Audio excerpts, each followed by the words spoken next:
பச்சடி, முட்டை, சிக்கன் குழம்பு அப்படி லிஸ்ட் நீண்டு ஒண்ணு போகுது.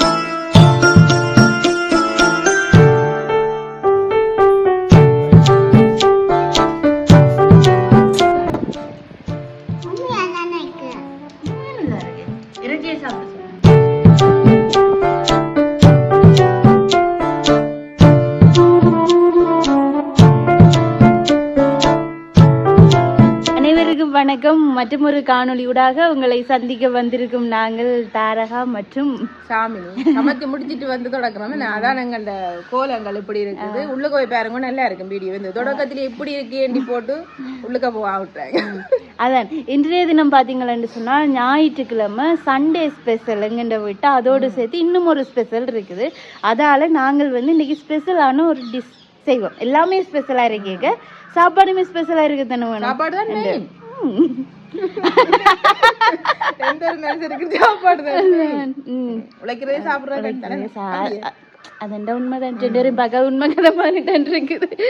அப்ப வந்து இன்னைக்கு நாங்கள் ஒரு ஸ்பெஷலான சாப்பாடு செய்ய போறோம். முதல்ல என்ன ஸ்பெஷலான டே, இந்த நாள் என்ன ஸ்பெஷல்னு சொல்லிட்டு அங்க அழுப்புவோமா. என்னன்னு சொன்னா இந்த அப்பாவுக்கு வந்து பிறந்த நாள் 7ஆம் தேதி. 7ஆம் தேதி வெள்ளிக்கிழமை. அப்ப நாங்கள் மற்ற சாப்பாடு ஒன்றும் செய்ய இயலாது. மற்றது அண்டியனால எங்களுக்கு மிரக்கறியும் பெருசா சாப்பிடல, இருந்ததை சும்மா சமைச்சு சாப்பிட்டதுதான். அப்படியே ஞாயிறு அதை நாங்கள் ஒரு சாப்பாடு செய்வோம் தான் யோசிச்சு வச்சிருந்தாங்க. அதனால இன்றைக்கு மத்தியானம் பிரியாணி செய்யப்போம். பிரியாணி, அதுவும் சிக்கன் பிரியாணி, தயிர் பச்சடி, முட்டை, சிக்கன் குழம்பு அப்படி லிஸ்ட் நீண்டு ஒண்ணு போகுது. இன்னும் என்னென்ன தெரியாது. கேசரி அல்வா அவ்வளவுமே எங்களுக்கு வயிறு நிரம்பிடும். என்னண்டா அப்ப கேக் என்ன மாதிரி? கேக் எல்லாம் உண்மையிலேயே நாங்கள் வெட்டுறது இல்லை தானே. யாரும் வெட்டோணும்னு சொல்லி எனக்கு எல்லாம் இப்ப இந்த கல்யாணம் கட்டுறதுக்கு முதல் வருஷமாக்க அப்ப வட்டினது. அதுக்கு பிறகு பிறந்த நாளே சில நேரம் மறந்தும் போடுவோம். அப்படியான இந்த வருஷம் எல்லாம் என் பிறந்த நாள் ஒரு சிலருக்குமே ஞாபகம் இல்லை. இதாவதுதான் அம்மா கட்டுவோம் பிறந்த நாள். எனக்கும் வெள்ளிக்கிழமை 10ஆண்டு பிறந்த நாள் வந்து ஞாபகம் இல்லை. இன்றைக்கு அப்படித்தானே இந்த வருஷம் வந்து டக்குன்னு போனோமா சொல்லலாம். சரி நீட்டாம அப்படியே வந்து நாங்க வீடியோக்குள்ள போவோம். என்னடா இன்ட்ரெஸ்டிங்கான நிறைய விஷயங்கள் வந்து வீடியோக்குள்ள இருக்கு. தொடர்ச்சியா வீடியோ பாக்குறீங்கன்னு சொன்னாங்க, சேனலை சப்ஸ்கிரைப் பண்ணி அதுல இருக்கிற பெல் ஐகானை கிளிக் பண்ணி ஆல் அண்ட் ஆப்ஷனை கொடுத்து கொள்ளுங்க. நீங்கள் இதை பார்த்து ஆதரவு தந்தீங்கன்னு சொன்னா இப்ப நாங்க 2 பேரும் சேர்ந்து வந்து வீடியோக்கள் செய்யறதுக்கு முயற்சி செய்ய பார்ப்போம். உங்களோட ஆதரவையும் நாங்கள் எதிர்பார்த்திருக்கிறோம். இந்த வீடியோ இது மூலம் பார்த்து செய்வோம் எல்லாத்தையும். சரி, ஒரு வேளை அப்படியே வீடியோக்குள்ள போவோம். வாங்க. பிரியாணி செய்யறதுக்கு தேவையான பொருட்களை பார்த்து போட்டு செய்ய தொடங்குவோம். சரி காட்டுங்க. முதலாவதாவே அரிசி 1/2 மணித்தியாலம் ஊற வச்சு எடுத்திருக்கிறோம். இது என்ன அரிசி? இது மறந்துட்டீங்களா? சீரக சம்பான்னு சொல்றேன்.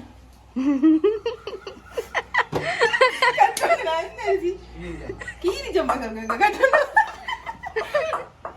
இது கீரி சம்பா அரிசி.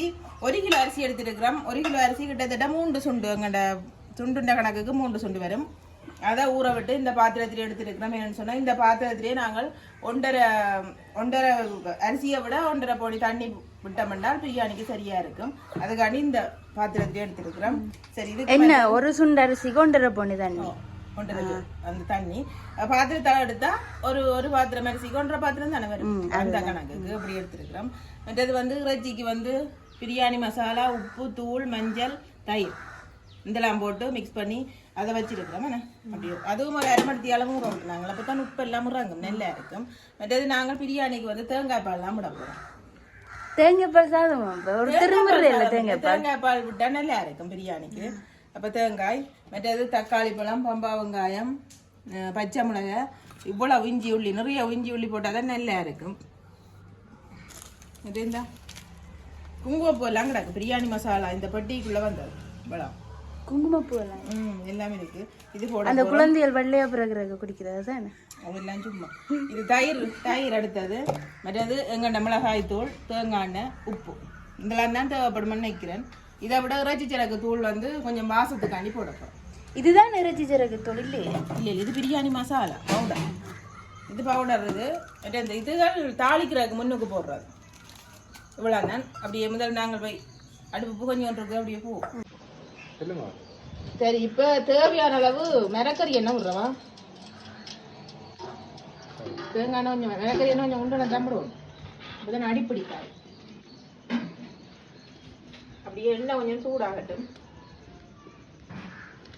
மெயின் குக் வந்து பக்கத்துலயே குந்தி கொண்டே இருக்கிறார். காட்டுறனாலும் காட்டலாம் பிரியாணின்றாக்கு. நல்ல பெரிய இலையும் ஒரு சின்ன இலையும் வச்சிருக்கணும். 2 இலை இறைச்சி சிறகுக்கு வந்து நாங்க சேர்த்து அடிச்சிட்டோம். இலைய போட்டு பார்ப்போம். அதுக்குதான் குந்தி கொண்டு நல்லா தள்ளி விட எரியாமலம் பட்டுரும். என்ன காரணம் இந்த பிரியாணி? பிறந்த நாள் முடிஞ்சுது. வெள்ளிக்கிழமை பிறந்த நாள் வந்து நாடி இண்டைக்கு கிண்டுவோம். கடன் மாறி எல்லாம் போட்டு கூட வாசமா ஏலக்காயும் போட்டு அதோட இதெல்லாம் போட்டு அது சார் இல்லை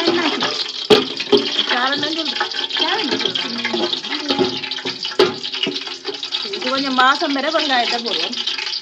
வெங்காயத்தை பச்சை மிளகாயும் சேர்த்தே போடுவோம். போடலாம் போல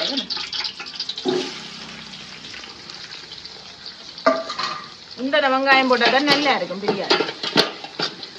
சரி, இனி இது அப்படியே இருக்கட்டும். நாங்கள் நல்ல வடிவ அடுப்பு எரிச்சு போட்டு பொன்னுரமா வரத்தான் மற்றதுகளை போடுவோம். போடைக்க காட்டுறோம். சரி, வெங்காயம் வந்து ஒரு அரைக்கட்டத்துக்கு பொரிஞ்சு வந்தோடைய காட்டுங்க. சரியா? அப்படியே இந்த இஞ்சி உள்ளி நல்லா ஒரு கைப்பிடி அளவுக்கு அப்படி எடுத்துருக்கோம். நிறைய கொட்டை அப்படியே போட்டு இதை முதல் வதக்க போறோம். இந்த வதங்கி கொண்டு வரத்தான் தக்காளி பழத்தை போட போறோம்.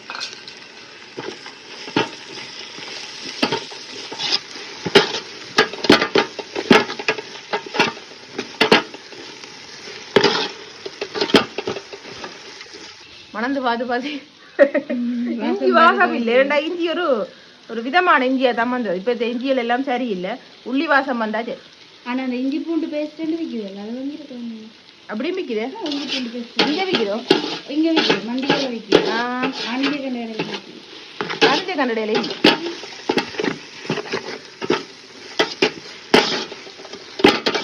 ஆனா ஒரு வாசம் கொண்டு வருதுதான். உள்ளி வாசம் வேற பெரிய தான் வரும். என்ன காத்து கொஞ்சம் அடிக்கணும். அடுப்பு சொக்க அடிக்கும்.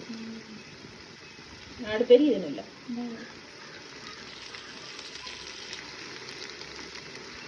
மெல்லிய தட்டாக்குல வந்து நெருப்பு பிடிக்காது, வக்க பிடிக்காதுண்டா பேர மேறந்தா.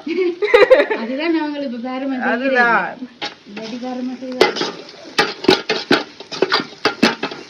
வெங்காயம் தக்காளி பழம் நிறைய போட்டாதான் என்ன சாப்பாடும் நல்ல டேஸ்டா இருக்கு.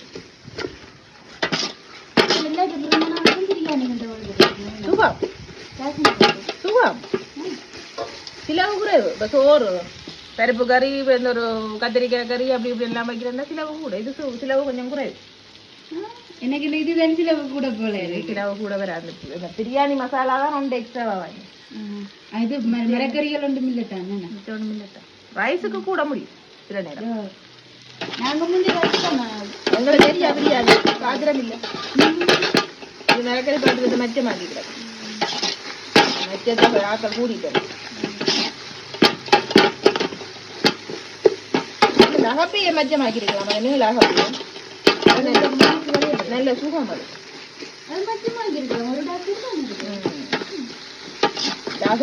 அகப்பையை கொடுத்துருக்கேன்.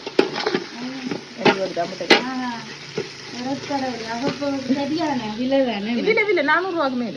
2800 2400 இருக்கிறேன்.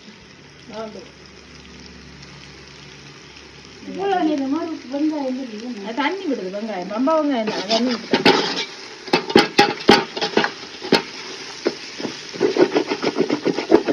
இந்த உள்ளி எரிஞ்சு கொடுப்போம். அடுப்புல இப்பதான் வாசம் வருது. இஞ்சி இந்த வாசம் வருதோ? மூக்கு இருக்கும் வருது.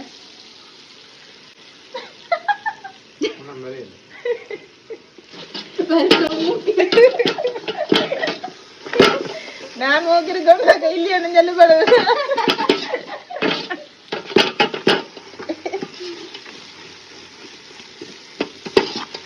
யாருந்தைங்களும் இந்த வண்டுகள் எல்லாம் போடப்படுறது இல்லாம அந்த இதுக்குள்ள வந்தது கருப்பு கருப்பா மிதக்குறது. நிறைய பார்க்க தெரியும் 2 பண்டம் தெரியாது நான் தூக்கி பார்த்தேன் அது இந்த சீரகத்தை பொறுத்து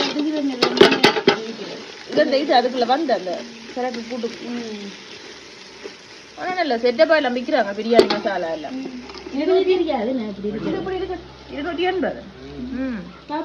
ஆனா 3-4 தரம் பாவிக்கலாம் இருக்கு ஒரு கிலோ மிச்சம் இன்னும் போடவே இல்ல ரஜிக்கு ஒரு சொட்டு போட்டுட்டு வச்சுக்கிடாது அட நான் நீங்க பேக்கெட் சோ காட்டுறீங்களா இருக்கு ஆனா பிரியாணி வெள்ளை கலர்ல வருமோ தூள் கலர்ல வருமோ நாங்க கொஞ்சம் உரைப்பு தான் அதுக்காண்டி உரைப்பு போட்டாலும் சாப்பிடல அது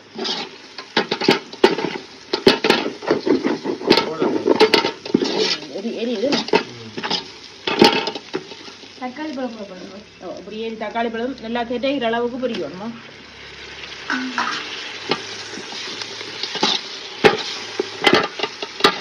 தக்காளி பழத்தை போட்டு மூடி தம்பிட போறோம் கொஞ்சம் அமிஞ்சி கரை சரி அப்படியே வேற தக்காளி பழம் நல்லா மசிஞ்சு வந்துட்டு இந்த கட்டத்துல வந்து நாங்கள் தயிர் சேர்க்க போறோம் காணுங்க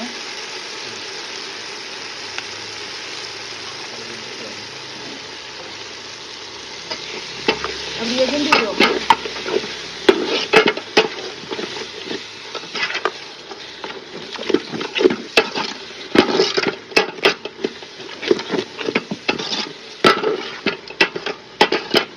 ஆனா கறிக்கு இதை அப்படி கறியாது மூடிட்டேன்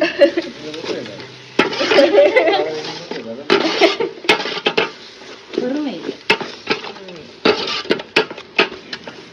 நல்ல வடிவாக கரைஞ்சிட்டு இந்த கட்டத்துல நாங்கள் உப்புகள் தூளுகள் போட வேண்டிய மசாலா ஐட்டம் எல்லாத்தையும் போடுவோம் உப்பு ரஜிக்கும் போடக்கூடாது அதை பார்த்து போட்டு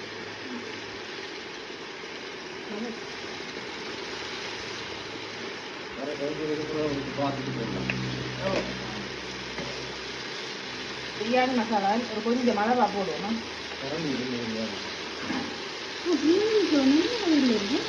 அதை கிண்டுங்க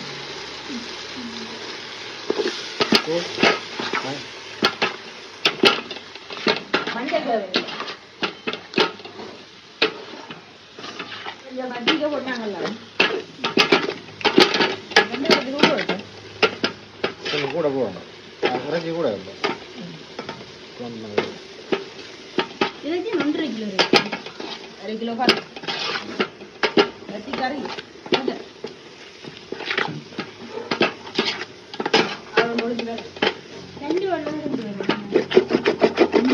வாங்கோ வாங்கோ வட்டி போட்டு இல்ல தண்ணி விட்டு கொதிக்க இல்ல வட்டி போட்டு கொஞ்சம் கொதிக்க விடுங்க அதோட போடுவோம் கச்சி போட்டு கிண்டி போட்டு அதுக்கப்புறம் தண்ணி விட்டு கொதிக்க விட்டு இதுல யாருக்கு பிரியாணி செய்யுது எனக்கு தெரியுது எனக்கு தான் தெரியும் ரஜி கொஞ்சம் அவியும் ரஜி தண்ணி விடுமல்லோ அந்த தண்ணியில ரஜி அவியும் அவிஞ்ச முடியாதுக்கு கணக்கான தண்ணி நாங்க விடுவோம் ஆனா அடிக்கணமான பாத்திரம் பண்ணா அப்படி அடி பிடிக்காது அதான் அந்த வழியில அப்படி பிடிக்கும் சூப்பரா இருக்கா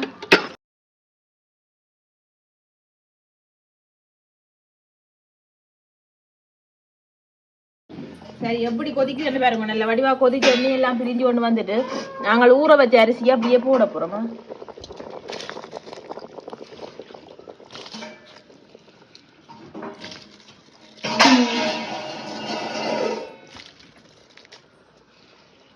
அதுக்குள்ள என்ன நீங்க அது அது ஊத்தோடும் இந்த கூடிடும்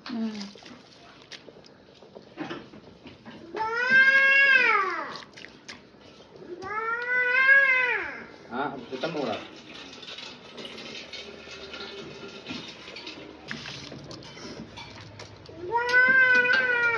ரொம்ப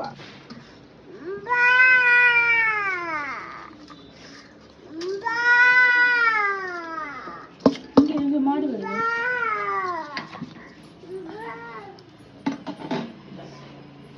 அப்படியே நாங்கள் ஒருக்கா கிண்டி சேர விட்டு போட்டு அதுக்கு பிறகு அப்ப வைக்க கூடாது அப்படியே விட வேண்டியா இல்ல அடியில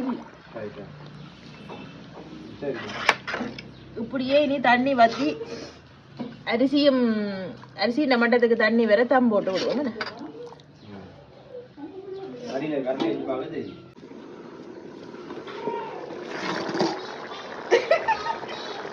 அப்படி இருக்கு. இன்னும் ஒரு 2-3 நிமிஷம் செல்ல தம் போடுற கட்டம் வந்துடுமா. இனி இது கிண்டக்கூடாது.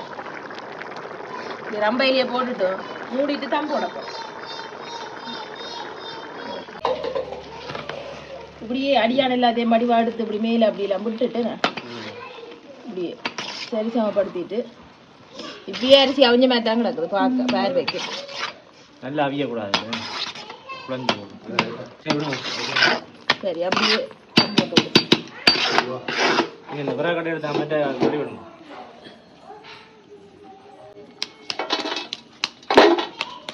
கரண்டி கழுவுறாங்க.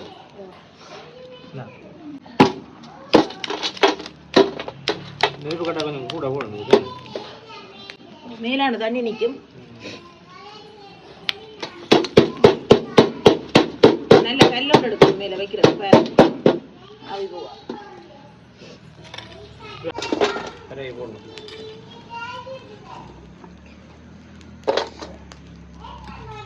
எவ்வளோ நேரம் தம் வச்சிருக்கீங்க? நாங்களும் ஒரு 20 நிமிஷம் இல்லை, கொஞ்சம் அரிசி அவிஞ்ச மாதிரி கிடக்குது. ஊறிட்டு நிறைய நேரம் அதான் நடந்து விடுது அரிசி. வெங்காயம் தாளிஞ்சு கொண்டிருக்கோம் நீரஞ்சனி.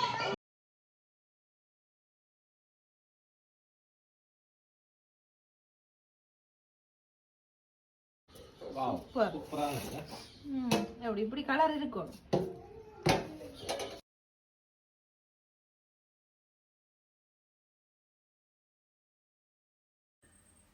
சரி, அப்படியே எங்கண்ட மதிய நேர சாப்பாடை பாருங்க. சிக்கன் பிரியாணி உண்மைக்குமே வந்து நல்ல ஒரு சுவையாக வந்திருக்குது. நல்ல பீஸ் எல்லாம் வந்து அப்படி அவிஞ்சிருக்குது. தக்காளி பழமெல்லாம் போட்டது வந்து அவ்வளோத்துல நல்லா இருந்தது. பாருங்கள், ஒரு பீஸும் வந்து எடுத்து காட்டுறோம். அப்படியே வந்து நாங்கள் கொஞ்சம் குலைவாக சாப்பிட்றது தான் எங்களுக்கு விருப்பம். அதால் கொஞ்சம் இறைச்சி எடுத்து வந்து கொஞ்சம் தண்ணி குழம்பாக வந்து வச்சுனாங்க. அப்படியே வந்து சிக்கன் பிரியாணிக்குன்னு சொன்னால் ரைத்தா இல்லாமல் எப்படி, அதால் ரைத்தாவுமே வந்து செஞ்சினாங்க. அதோடு சேர்த்து வந்து ஒரு முட்டை. ஸோ இவ்வளவுதான் வந்து எங்கண்ட மதிய நேர உணவு. பாருங்க, ரைத்தெல்லாம் வைக்கிறோம். உண்மைக்குமே வந்து வாழை இலையில் போட்டு சாப்பிட்றதான் அவ்வளோத்துல வந்து ஒரு சுவையாக இருக்கும். அப்போ வாழை இலையில் நாங்கள் வந்து எல்லாமே போட்டு நல்ல வடிவாக சாப்பிடக்கூடிய மாதிரி இருந்தது. உங்களுக்குமே வந்து காட்டுறோம். நீங்கள் எப்படி இருக்குன்னு சொல்லி கமெண்ட்ஸில் மறக்காமல் சொல்லுங்கள்.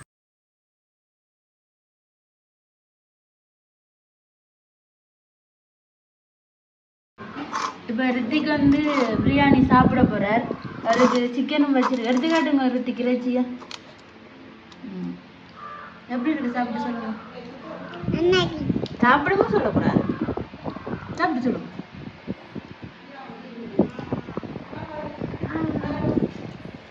உண்மையில்தான் இருக்கு. இறைச்சியை சாப்பிட சொல்லுங்க.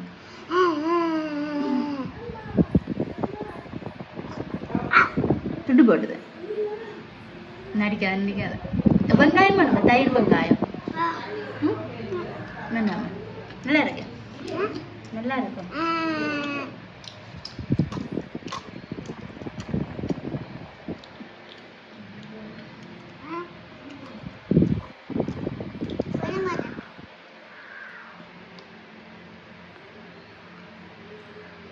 இங்கே உங்களுக்கு ஆச்சு தலைமுடி வெட்டி விட்டு காட்டுங்க. வெட்ட காட்டுங்க. மற்ற பக்கம் எப்படி இருக்குன்னு சொல்லுங்க. இப்படி இந்த தலைமுடி சரிதான். ஏன் இப்படி வெட்டினே? கோலடிச்ச விட்டோணும்.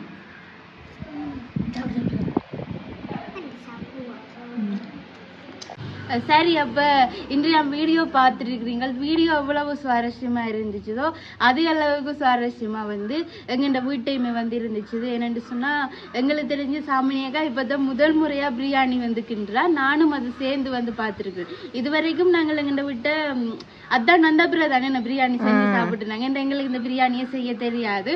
அதில் வந்து எப்படி செய்ய தெரியாதுன்றதை தாண்டி சாப்பிடாக்கள் இல்லை. அதுவும் ஒரு மெயின் பிரச்சனை. இப்பதான் மிசாகாம வந்து மச்சன் சாப்பிட வழுக்கிட்டா அப்ப எல்லாருமே சாப்பிட்டதான் இப்படியான பெரிய சாப்பாடுகள் வந்து செய்யலாம். அப்ப அன்றைக்கு மிசாகாண்ட பிறந்த நாள்லயும் பிரியாணி தான் இரவு செஞ்சோம். இந்த மாதிரி இரவு செஞ்சா வந்து அது பிறகு எதிர்விளைவுகள் நிறைய வரும். நாங்கள் வந்து மதியம் செஞ்சா அது மதியமும் சாப்பிட்டு இரவும் சாப்பிட வந்து கணக்கா முடியும். நாங்க 1 கிலோ இறைச்சி 1 கிலோ அரிசி இன்றைக்கு அது கணக்கா வரமாட்டுட்டு மதியமே வந்து நாங்க இன்றைக்கு செஞ்சிருக்கிறோம். இந்த வீடியோ எப்படி இருந்தேன்னு சொல்லி மறக்காம கமெண்ட்ஸ்ல சொல்லுங்க. நாங்கள் செஞ்ச விதம் வந்து வித்தியாசமான விதம். அப்ப சாமினியை கண்ட ரெசிபியை வந்து நீங்களுமே ட்ரை பண்ணி பாருங்க. இருந்துட்டப்பயாலும் என்னோட தேங்காய் விடுறீங்க, தேங்காய் பால் விடுறீங்க, கடைசியா நெய் கூட விட்டுருங்கன்னு சொன்னா அது பிறகு ஆரோக்கியங்கள் நிறைய அளவுல இருக்கு. எப்பயாச்சும் ஒரு நாள் தானே செஞ்சு சாப்பிட்டு பாருங்க. அப்படி இருந்தேன்னு சொல்லி கமெண்ட்ஸ் மறைக்காம சொல்லுங்க. நாளை தினம் மற்றும் ஒரு சுவாரஸ்யமான காணொலியோட உங்களை சந்திக்கும் வரை உங்களிடமிருந்து விடைபெறும் நான் தாரக. நான் அப்படித்தான் மூச்சு விடாம கதைக்க அப்படியே நின்று பாக்கினோம். சாப்பிடுவோமா? சரி, பாய்.